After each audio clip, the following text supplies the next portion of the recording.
Општинскиот комитет на ВМРО ДПМНЕ од Крива Паланка на 15 март организираше настан во рамки на проектот Ден на идеи. На штанд поставен во центарот на градот, членови на Унијата на млади сили и Унијата на жени на ВМРО ДПМНЕ од Крива Паланка ги собираа предлозите и идеите на паланчани за проекти кои би требало да се реализираат во општината.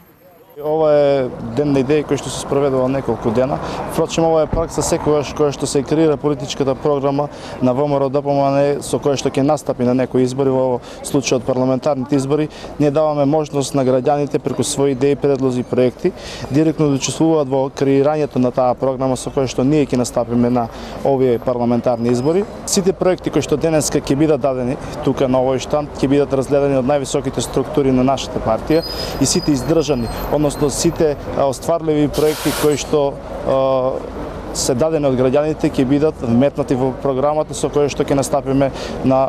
парламентарните избори. Исто така таа ќе биде програма за работа на владата на Република Македонија, односно по победата на парламентарните избори, таа ќе биде програма по која што ќе работи и владата на Република Македонија, предводена од ВМРО ДПМНЕ. Така, покажала ли досегашната пракса дека ваквите идеи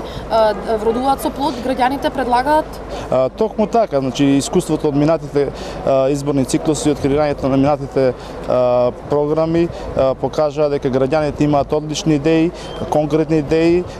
кои што се остварливи, кои што некои од нив и се реализирани со текот на работата и на владата, како и на локалните самоуправи каде што градоначалници се од редовите на ВМРО ДПМНЕ. Идеите и предлозите на граѓаните ќе бидат разгледани од страна на експертски комисии и раководството на партијата и ќе бидат вметнати во програмите за локален развој, напредок на општините и државата, информираше Ристовски, кој истакна дека многу проекти добиени како резултат на идеите на граѓаните досега се реализирани или се во фаза на реализација, повикувајќи ги со граѓаните со конкретни предлози и идеи, постојано да ги искажуваат своите барања и потреби.